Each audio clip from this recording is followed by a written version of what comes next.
working with your steps. I want to gray zone is very.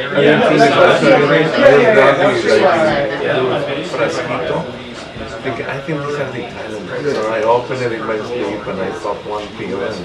Yeah, gray zone is super. And then you went, I woke up and you went after this. I love that phrase, anti-war. But I'm not just, we have a little drama here in the morning. Some are. My position was not working. I lost the technical things. I don't think he's coming back. But now, I think I'm going to this case and watch it. I'm done with this place. So they put the guy who has Yeah, I think you actually read it. no, everything worked at the end of the day. We have these and then we come out and working and we can't after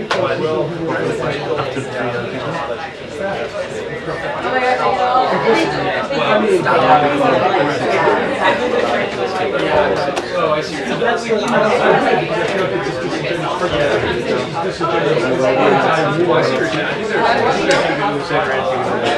There are some people who are interested in that. I'm not I'm super cynical of anti-war. I think there are some who are like Jackson Hinkle. Basically, they're just kind of pro this. Yeah. I think we're all anti-war. Yeah, that's true. That's not true. I don't think that's mainly true in libertarians. Libertarians. That's what I. So like the I don't think they're. Oh, I think they're actually. Something like you know, way to wear it and stand up and watch. So for me, it's like I know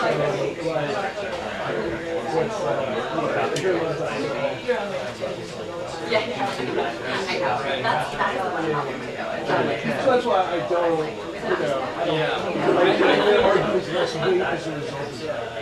I've talked to little women, I think claim that they're like funded by China.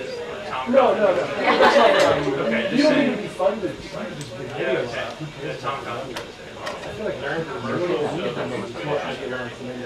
Yeah. Soy da vedete. I get it. There's some people who I'm more of a kid. I don't want to be funded by a lot of them. Ukraine, there's a lot of people who I think that's we also worked it out. That's definitely the case.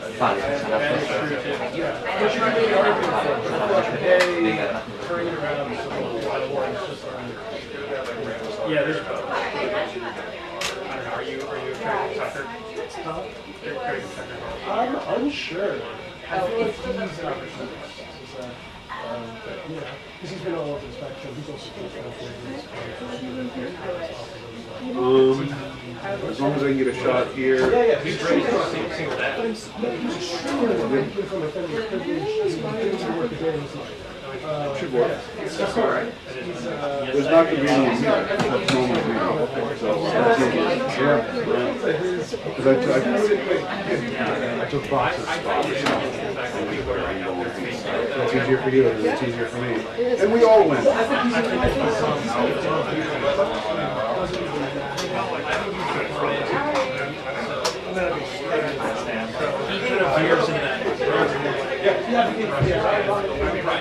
But he's apologized. Oh, good. I hope that's good enough now. That's good. When you actually do it, you go. That's pretty big. I know. I don't know. It's not anyway. I'm down to debate.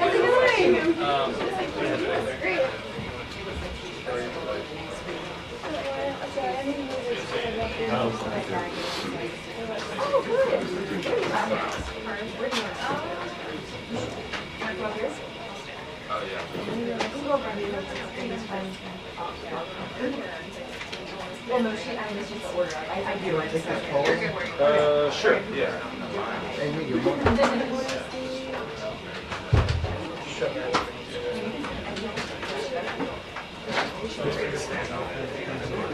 Steve?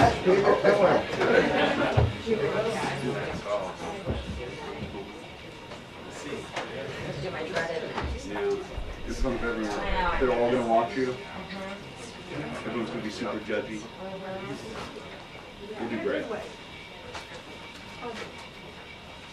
No, no. Not that way.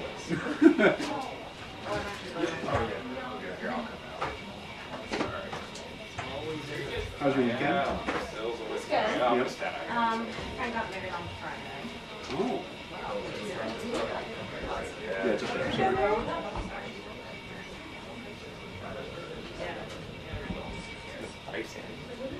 Here. Yeah, that's what I'm gonna say. I don't know. I have a question. Which of these laws is true? Yeah, make ours.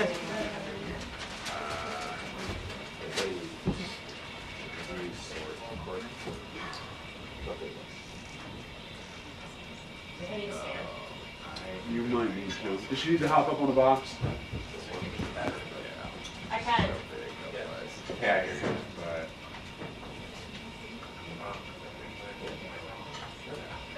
I will. Aaron? Aaron, you trying that out? I thought it.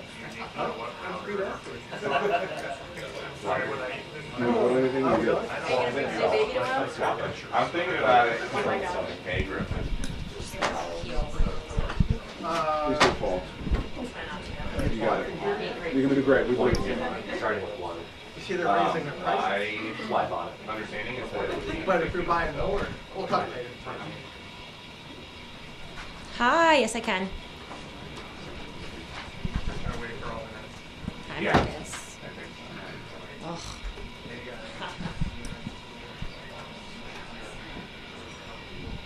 She's not gonna be able to. No stop, right? I figured. How are your knees? I mean, but if you guys need it,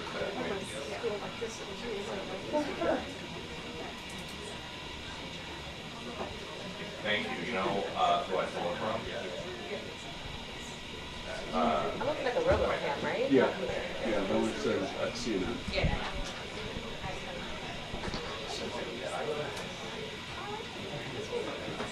Peter's shot's going off the pool, so trying to keep it up.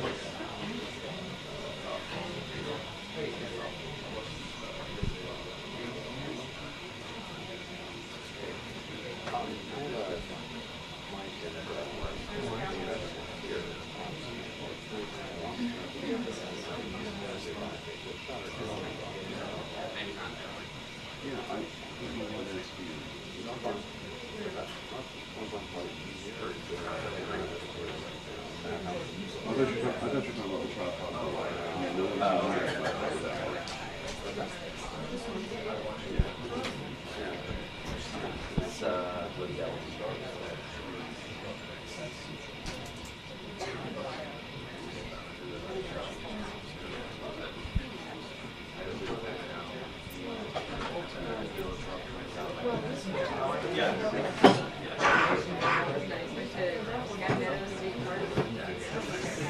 Yes, I am.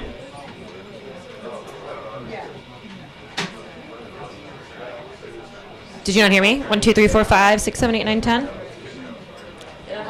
You're on channel 2. Hold up number 2. We're on channel 2. I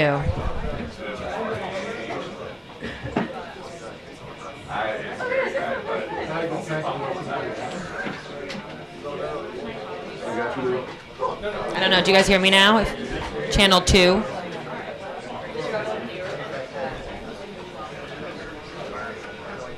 We checked it earlier and they had it. Yeah. So I'm just gonna email them.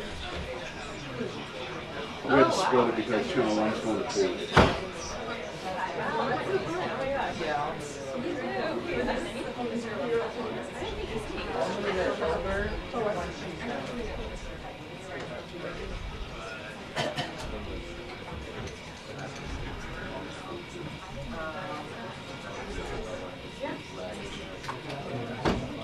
I'm not on for 3 minutes. If you gotta go by. No, I'm sitting here. Oh, okay.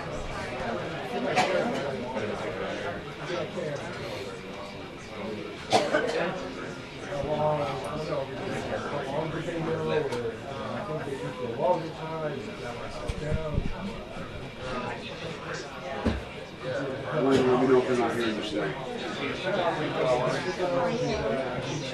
Hey, Kelly. Hey, Kelly. I think so, yeah. would say big development for it. And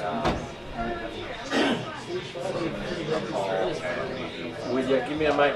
Check.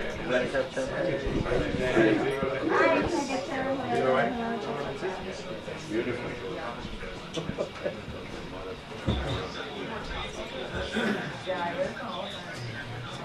Elena, can I have you? Do you guys hear me?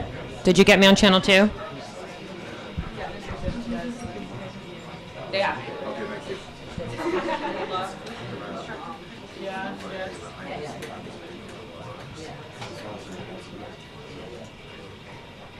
I'm over here trying to work. I'm gonna be like a little tweak here. I'm gonna take this off. Oh, no, you're fine. I don't even know my camera for swinging to people. So what kind of That's about a good seat. is that chick? Beautiful. What is it, just 600, 750. My last bike was an Interceptor 600. Oh, yeah? I tried to bring him when I moved here in 99. Yeah. So he was like an 87 bike. Yeah. I used to come in like some people like, Yeah, yeah. That's too quick. I can't do that. That scares me.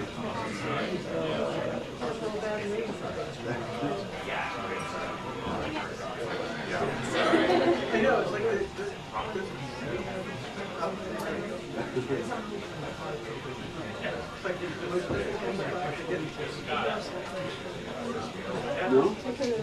You should do it. It's great.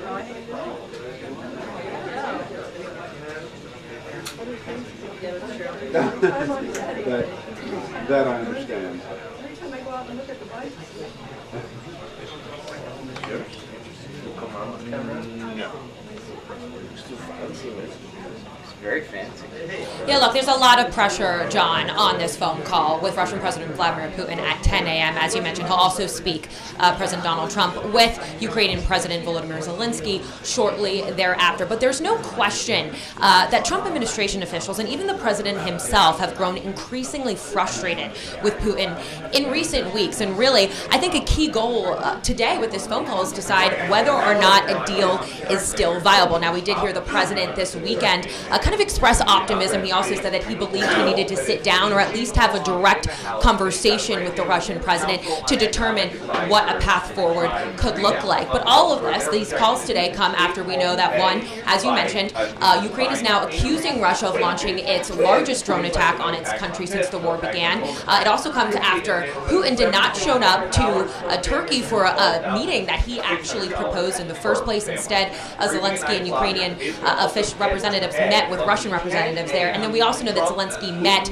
with Vice President J.D. Vance as well as Secretary of State Marco Rubio yesterday in Rome. Now, we did hear from Rubio yesterday on this. He essentially said that he believed like a key goal today is to determine whether or not Putin is, how they keep describing it, tapping them along, and again, whether or not there is actually value in continuing these talks with Russia to determine if there can really be peace reached here. And that, of course, is going to be a key question of this briefing with White House Press Secretary Karoline Leavitt that is set to kick off shortly. I also just want to mention one key thing as well, which is that we know there's been a lot of pressure building in Congress, but also from the United States, European allies, about placing more aggressive sanctions on Russia. Senator Lindsey Graham has teed up a package to do just that. Congress is expected to consider that soon.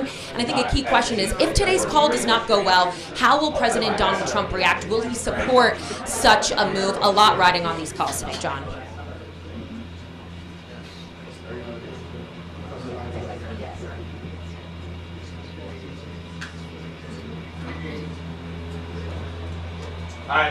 If only there was some way to ask you about this in like 1 minute. Okay.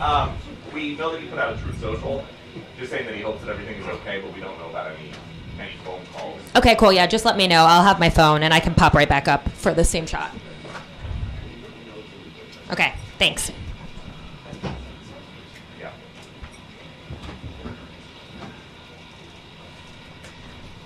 Thank you.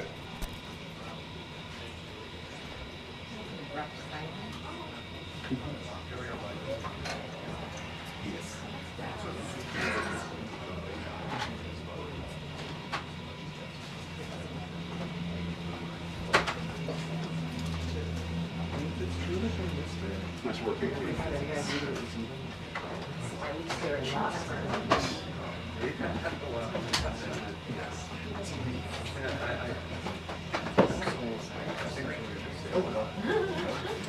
Well done.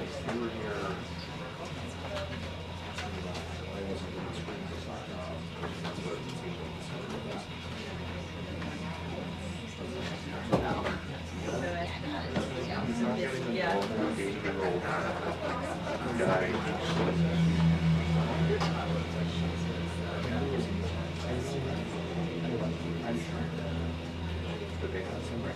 Here.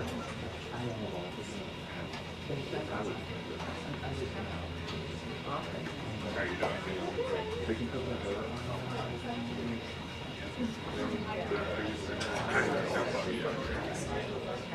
Improper.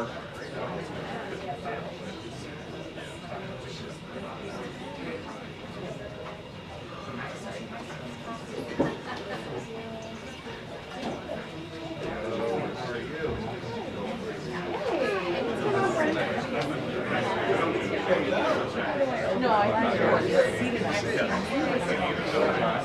going to be a great week.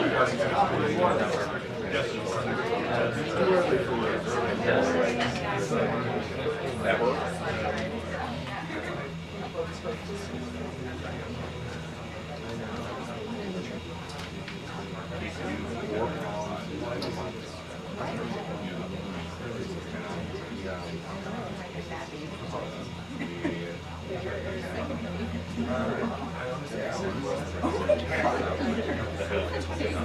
He's here 4 weeks.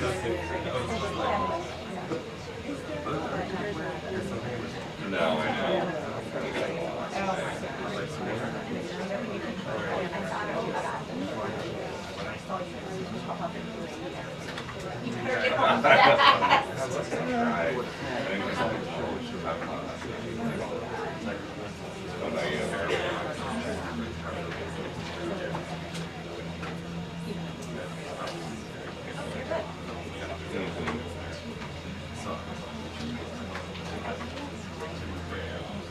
Oh yeah.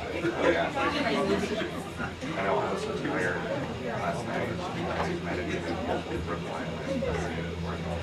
And when I woke up, sitting up, there's like an hour of like great.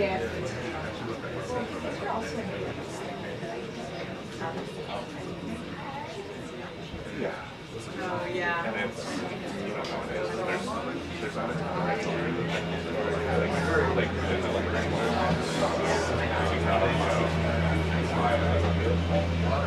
but it's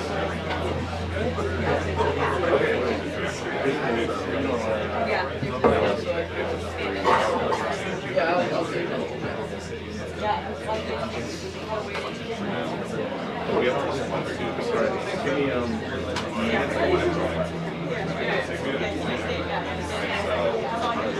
come back out of no, I don't think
guy.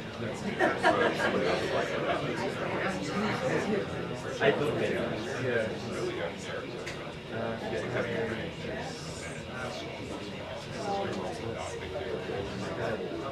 Oh.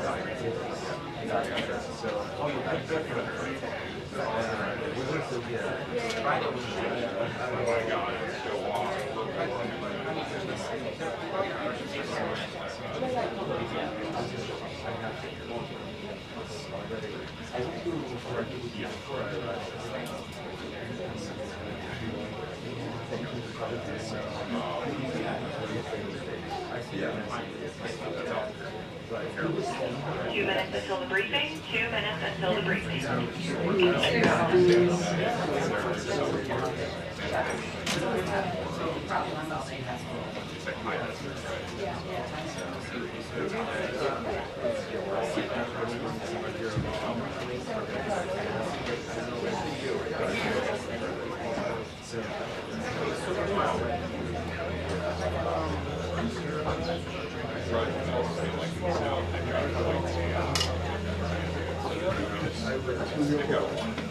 I'll get us through this. Just follow my lead.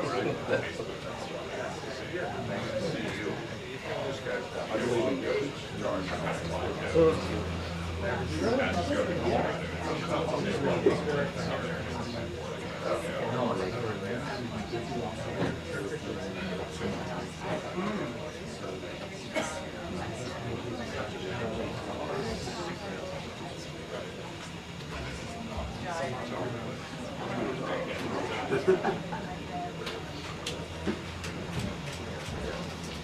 Good morning, everybody.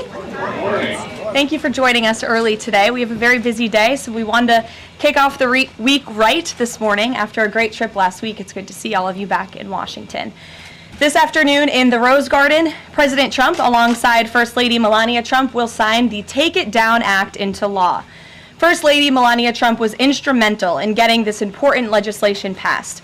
The Take It Down Act will protect victims of digital exploitation, hold internet platforms accountable by requiring them to remove such imagery from their platforms, and provide justice for victims by allowing prosecutors to go after those who publish non-consensual explicit images online.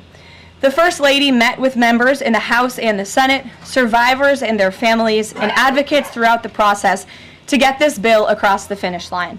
We are grateful for the First Lady's hard work and dedication to this issue.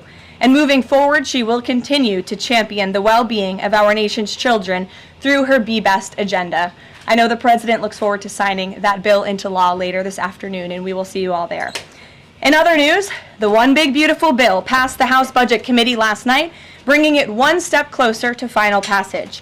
The One Big Beautiful Bill is perfectly named because it represents a once-in-a-generation opportunity to deliver on the Make America Great Again agenda responsible for President Trump's landslide victory on November 5th.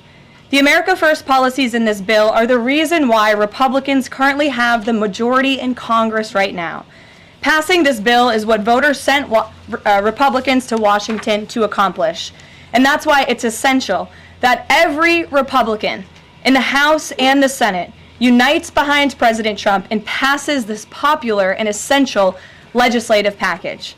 This bill will be the single most pro-small business, pro-family, and pro-American worker legislation ever. This bill will give Americans the largest tax cuts in our nation's history. When Republicans pass the bill, Americans will be keeping more of their hard-earned money and taking home much bigger paychecks. The One Big Beautiful Bill will deliver some of President Trump's central campaign promises. No tax on tips for our hardworking waiters, waitresses, and service workers. No tax on overtime for our law enforcement officers, our firefighters, and all those Americans who are putting in extra hours to make ends meet. And a large tax deduction on interest payments for Americans who purchase American-made cars.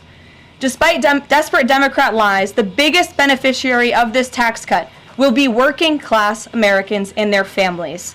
Americans earning between $30,000 and $80,000 per year will pay about 15% less in taxes after this legislation is passed. And according to a brand new paper from the White House Council of Economic Advisors, the average family with 2 children's take-home pay will be up to $13,000 higher because of the increase in wages and reductions in tax obligations. The CEA study also said that the average overtime worker receives a tax cut of roughly $2,000. Again, this is great news for our nurses, our police officers, and all those who work overtime to make ends meet across our country. Put simply, President Trump's One Big Beautiful Bill will be a boon for working class America. This One Big Beautiful Bill is also pro-family. It will increase the child tax credit to $2,500 per child, establish optional savings account for newborn babies with a $1,000 credit added, and strengthen paid family leave.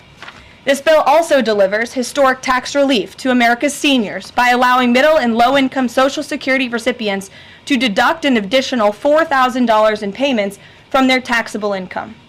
If Democrats get their way and the Trump tax cuts are not extended, Americans will face the largest tax hike in history to the tune of $4 trillion. Republicans must not side with Democrats in helping them raise taxes. The One Big Beautiful Bill also provides critical protections of Medicaid, which will strengthen and preserve the program for decades to come through common sense efforts to eliminate waste, fraud, and abuse. Medicaid will no longer be used to pay for barbaric gender mutilation procedures on minor children. And the 1.4 million illegal aliens who are currently improperly receiving Medicaid benefits will be kicked off the program to preserve it for hardworking American citizens who need it. President Trump and Republicans are protecting Medicaid benefits for pregnant women, children, disabled individuals, low-income seniors and families, and the most vulnerable Americans in our society. And that's what Democrats are so angry about. Basic Medicaid protections that will stop the funding of transgender insanity and illegal aliens from ripping off American taxpayers. As you all know, over his first 4 months in office, President Trump ended the previous administration's open border crisis and secured our homeland in record time, all using executive authority. Now Congress needs to act. The One Big Beautiful Bill is the most significant investment in our nation's border patrol and law enforcement agents in our nation's history. The bill ensures that President Trump's popular and successful border security measures are made permanent. Republicans have the backs of Border Patrol and ICE agents who were put through hell over the past 4 years and have quickly worked to secure our southern border. And that's why this bill gives them more resources to do their jobs, including a $10,000 much-needed bonus to ICE agents and Border Patrol agents over the next 4 years. To provide those brave agents with desperately needed reinforcements on the ground, the bill allows for the hiring of thousands of new ICE personnel, customs officers, and Border Patrol agents. These significant hirings will empower President Trump to continue delivering on his promise to carry out the largest mass deportation in the history of our country. Again, that is a promise that Republicans made to American voters. It's a promise they were elected on, and it's a promise Republicans on Capitol Hill need to keep: secure our border. To supplement those efforts, the bill's funds will fund the completion of President Trump's signature border wall. As a result, 701 miles of primary wall, 900 miles of river barriers, 629 miles of secondary barriers, and 141 miles of vehicle and pedestrian barriers will be constructed when this bill passes, along with cutting-edge technology to secure our homeland from dangerous illegal alien invaders. This bill also advances our national security and defense interests by ensuring the United States military has the necessary resources to remain the strongest and most lethal fighting force in the world. The bill will provide resources for the construction of President Trump's Golden Dome to safeguard Americans from potential attacks, give the Coast Guard resources to build more modernized ships, and the Air Force resources to acquire better planes. If all of those incredible things were not enough, the Big Beautiful Bill also finally modernizes air traffic control in America, a bipartisan issue. The bill will allow President Trump to deliver on his promise to overhaul and update our air traffic control systems to keep Americans flying as safe and efficiently as possible. The previous administration failed to act and do this themselves, despite repeated warnings from the GAO, which has resulted in unacceptable delays at major airports like Newark that the Trump administration is working hard to address. When the One Big Beautiful Bill passes, We will replace the current antiquated system. The FAA will enhance safety in our skies, reduce delays, and power the future of air travel in the United States. That's just some of what this historic legislation will accomplish. It is absolutely essential that Republicans unite behind the One Big Beautiful Bill and deliver on President Trump's agenda. There is no time to waste. Americans gave Republicans a once-in-a-generation opportunity to course-correct our country over many wrongs over the past 4 years. And Americans are counting on Republicans to work as hard as President Trump is in this White House every day on Capitol Hill. Send this legislation to his desk as soon as possible for his signature. Here in our new media seat today, we have Liam Cosgrove, the White House correspondent for Zero Hedge. With that, Liam, please kick us off. Thank you, Karoline. So my first question is on foreign policy. Sure. The president has made several moves towards peace in multiple fronts, India, Pakistan, with the Houthis, talking with Iran and talking with Putin. Biden didn't even talk to Putin for the entire span of the war, which is crazy considering two nuclear powers were engaged in a proxy war. So I do admire these moves by the current president, I'll be honest. However, as of today, we are still funding both Israel's and Ukraine's wars. So can Americans expect to finally be done financing foreign wars at some point? Do you consider that one of the president's goals? Well, I think I can summarize the president's foreign policy agenda with 2 words: America first. And that means putting the American people and the American taxpayer first. And that's why the president is moving as quickly as he possibly can and working overtime to end these conflicts in both Israel and in Gaza, and also the Russia-Ukraine war. As you all know, the president will be speaking with Putin at 10 o'clock. He plans to call President Zelensky when that call concludes. I spoke to the president about that call at 10 o'clock. I don't want to get ahead of those very important conversations, but of course you will hear directly from the president or me after those calls conclude today, so you can expect that.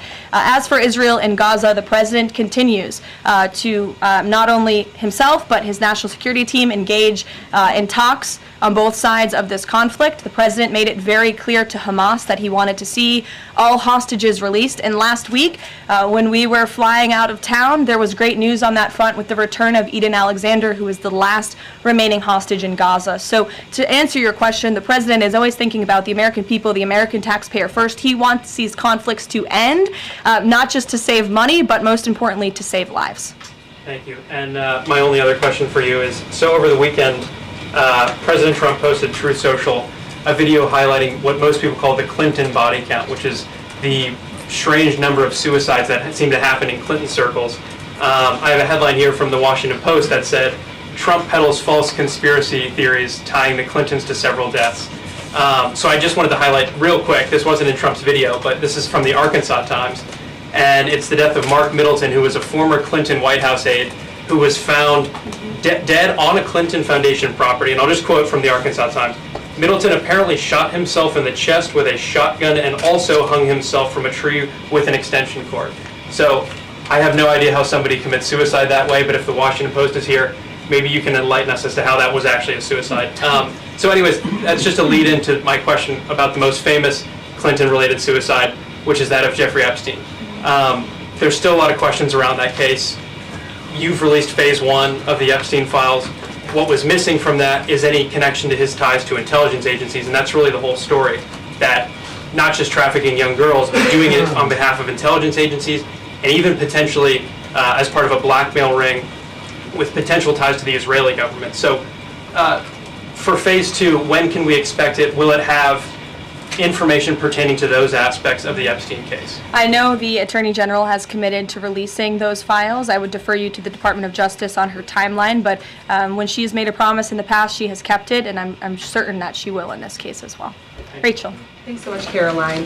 The president set a 2-week deadline for Ukraine and Russia to negotiate a deal. That time is now up. Does the president intend to set a new deadline on this call with President Putin, and how much longer is he willing to give these talks? Yeah, I don't want to get ahead of the specifics of the conversation the president will be having with President Putin in less than an hour this morning, but he has made clear throughout the entirety of this conflict, since he inherited it from Joe Biden. Don't forget, this is a war that began because of the previous administration's incompetence and weakness, and President Trump is working very hard to fix it. He has made it clear to both sides that he wants to see a peaceful resolution and a ceasefire as soon as possible, but as for specifics on a timeline, I won't get ahead of the president. And just on the goals for this call in particular, is the goal to get Putin to agree to a ceasefire? Is the goal to lead to some sort of in-person negotiations with Putin and the president? Well, I think, again, we'll see how the call goes, and the president has made it clear his goal is to see a ceasefire and to see this conflict come to an end. And he's grown weary and frustrated with both sides of the conflict. The president and his team have put an enormous amount of effort in solving this very complicated war that, again, began because of the last administration's weakness. Does he still want to meet Putin personally? I think the president would certainly be open to that, but let's see how this call goes today. What's the status of the secondary sanctions package? The president's been talking about that. You haven't imposed them yet, but is that still on the table? I think everything's on the table, yes, and again, I won't get ahead of the president in any commitments or decisions, but certainly it's something he's been looking at and discussing. Elaine. Hi, Ken. I want to ask you about the House budget bill. So does the president agree with Republicans behind this bill that Medicaid work requirements should be implemented as soon as 2026? So the president wants to preserve and protect Medicaid for Americans who this program was intended for, the most vulnerable in our society, pregnant women, low-income families, seniors, those who truly need these benefits. And it should be going to people who physically cannot work. We want to see able-bodied Americans at least working 20 hours per week, whether that's part-time or full-time, whether that's even looking for work or volunteering for 20 hours a week if they are receiving Medicaid. These are common sense provisions. These are common sense changes that were actually introduced by former Democrat President Clinton. They've been supported by every Democrat president since, including the previous president, Joe Biden. But again, these are common sense reforms to ensure that those that this program was intended for receive those benefits. And then just a quick follow-up. Is the president okay with this bill adding to the deficit? This bill does not add to the deficit. In fact, according to the Council of Economic Advisors, this bill will save $1.6 trillion. And the president absolutely understands and hears the concerns of fiscal conservatives and of Americans who want to get our fiscal house in order. That's what the intention of this bill is. There's $1.6 trillion worth of savings in this bill. That's the largest savings for any legislation that has ever passed Capitol Hill in our nation's history. The next bill that even comes close was $800 billion. That's less than half of the savings that we see in the One Big Beautiful Bill. And so the goal of this bill is to produce economic growth, to cut taxes, and to get our fiscal house in order. And this is the right step in the right direction towards doing that. Thanks. Edward. Yes, thanks. And then I'll go to you. Thanks, You're welcome. I want to get the president's reaction to Moody's downgrading the credit rating of the United States. Sure. Well, look, the president talked about this over the weekend. The Secretary of Treasury also talked about it. When you look at the world has confidence in the United States of America and our economy once again. The president just last week secured trillions of dollars in investments from countries in the Middle East. We have seen trillions of dollars of investments flowing into our economy since the president took office. That is because America or people around the world have confidence in the United States of America. And if you also just look at the raw economic data that we're seeing, last week when we were out of town, inflation dropped once again.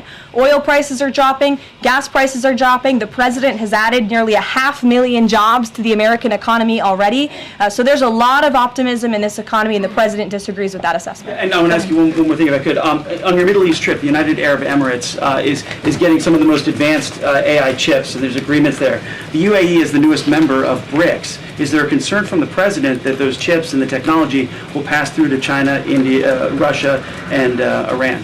Part of going to the Middle East was to ensure that the United States, that this part of the region, our Gulf partners, know that the United States of America is there for them again, and that they should be investing in the United States, not in China. And these AI agreements, particularly the one the Secretary of Commerce signed in the UAE, has security guarantees to ensure that China is not getting the advantage, but the United States is getting the advantage when it comes to AI, and that the UAE and the U.S. are working hand in hand together to invest in this space. So you read the agreements, there are security guarantees, and this was a great trip for the country, no doubt. Go ahead. Thanks, Karoline.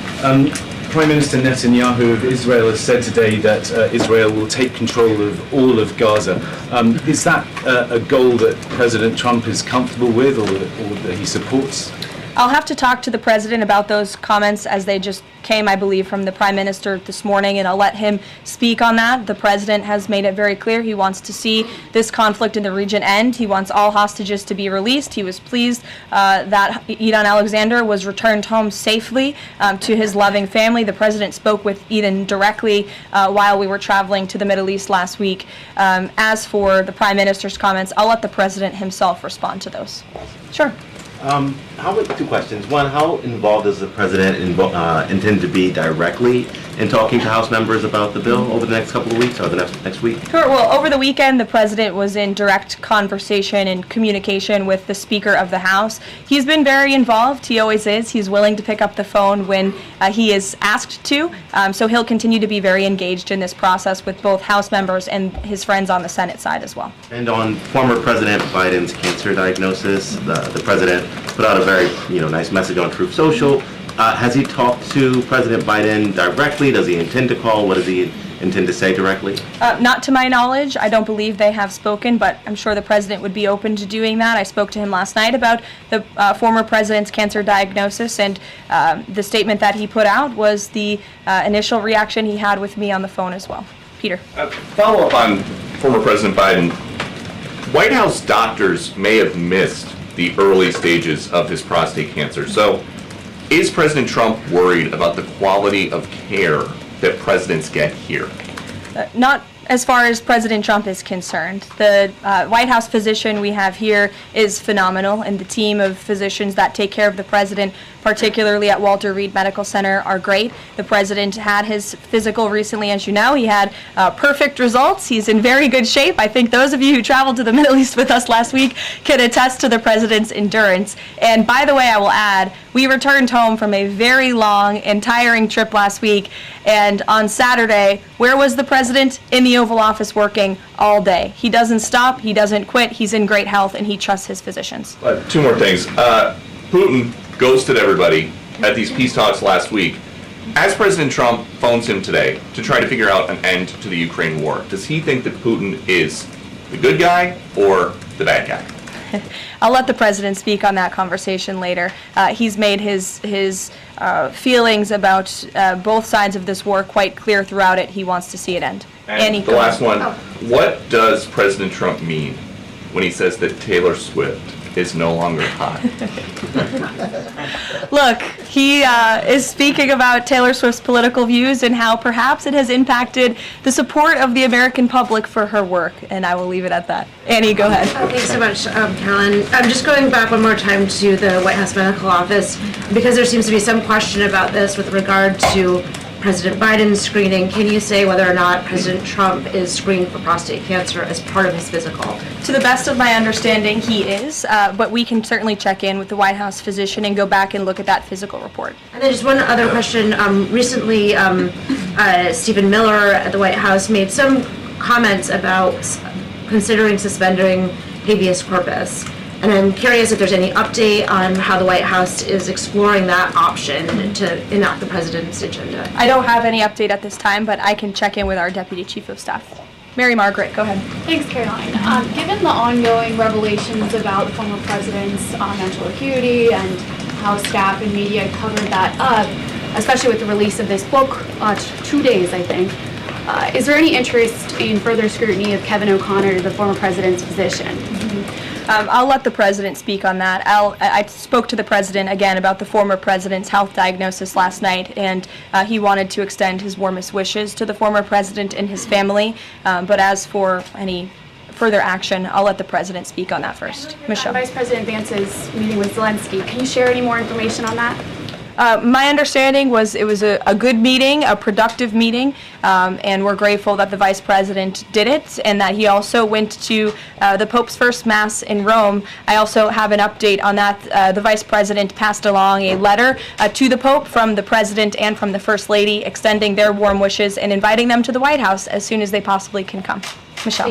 On Iran, Steve Witkoff said yesterday that continued enrichment is a red line for the U.S. The Iranian foreign minister says that's going to continue no matter what.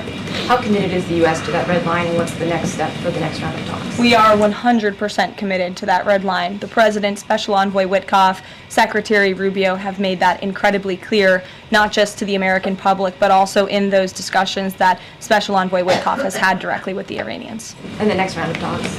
I don't have an update for you, but we can get one. To the back row. Go ahead. Thank you, Caroline. South Africa's president says he's going to come to the White House to meet with President Trump on Wednesday. What are the president's expectations for that trip? And South Africa's president recently said he believes the folks that have been resettled here recently are cowards running away from problems in South Africa. Does the White House have a response to that? So I did see the South African president put out that statement. I want to confirm on our end with our Secretary of State and National Security Advisor, and we'll get back to you on that. Monica. Thanks, Caroline. You mentioned the President and the First Lady are signing the historic Take It Down Act this afternoon. I'm curious to know, what are some of the repercussions or consequences for these online platforms or perpetrators that won't comply with the act? Well, what this bill does, it takes the initial step to ensure that prosecutors are able to take down, that's why it's called the Take It Down Act, platforms that are allowing this sexually explicit content on their platform. So it gives them more leeway to go after them as they see fit. But as for specific repercussions, I would defer you to the Department of Justice of how they plan to implement this bill once it is signed later today. Brian. Yes, thank you. You said in your opening statement, you talked about this MAGA baby savings account. Exactly how would that work?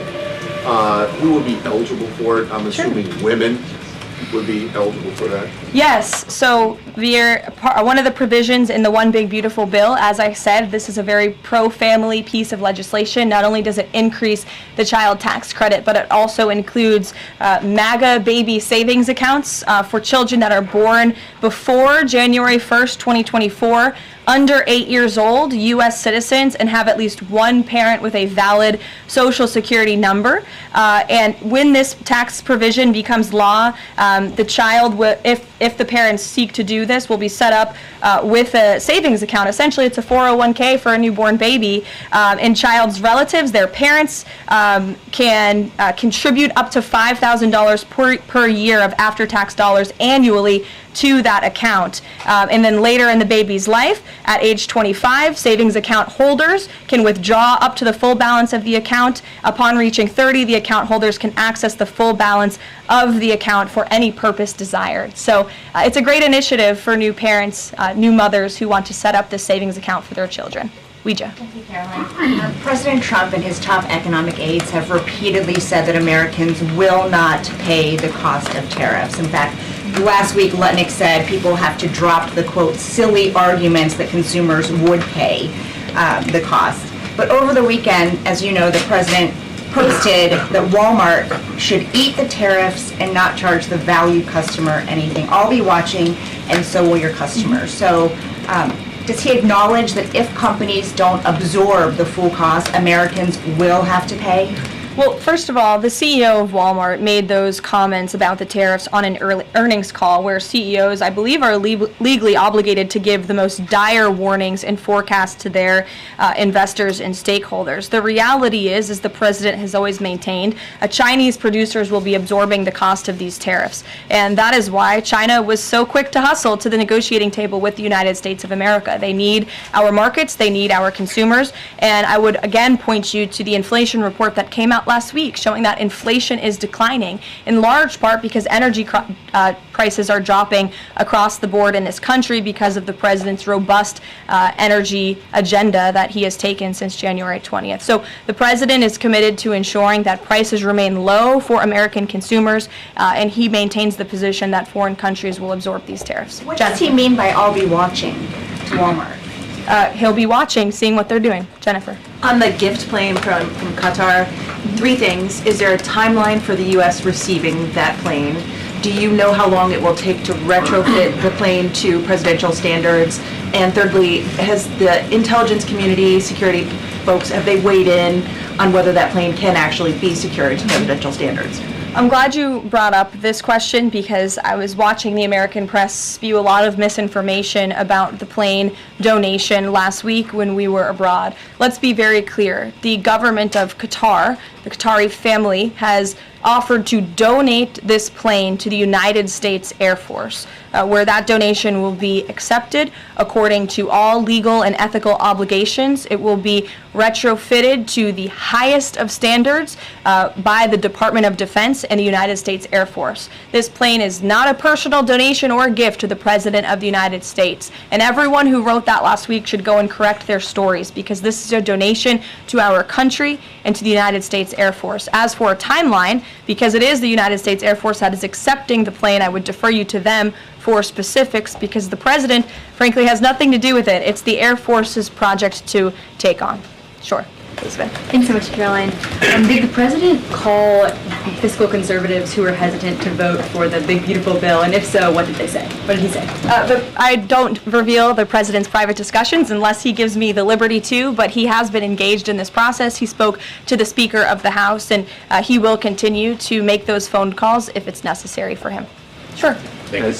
Thank you, Caroline. I'll go to both of you. Go ahead. Thank you. Any updates on Greenland? Will the president be making any trips, and do we have any details you can share with us? I don't have any future foreign trips to read out for you. We just returned home from one. But the president maintains the reasoning for Greenland's strategic purposes in the Arctic, and he continues to remain committed to the idea of obtaining Greenland in whatever means we can to advance our national security interests in the region.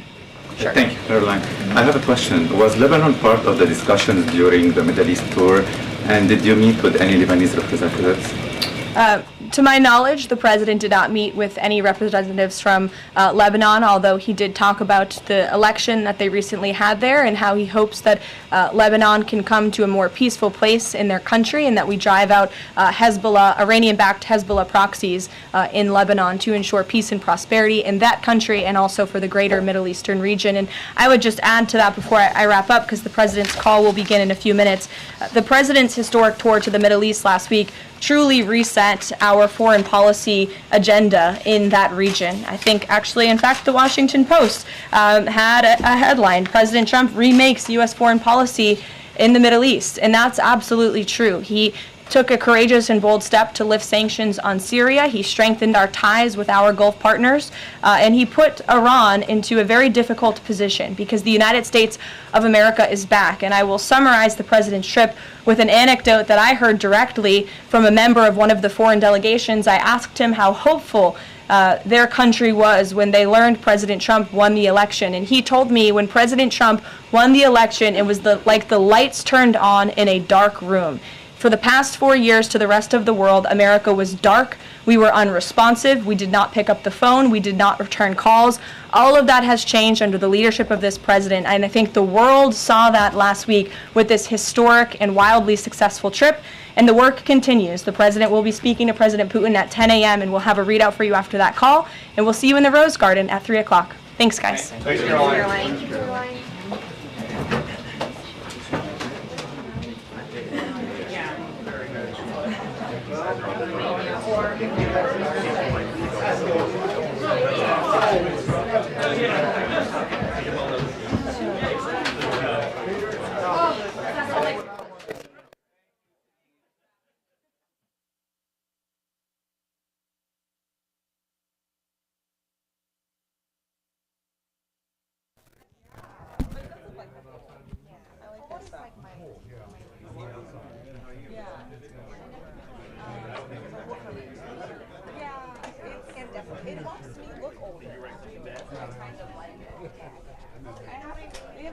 Excellent work.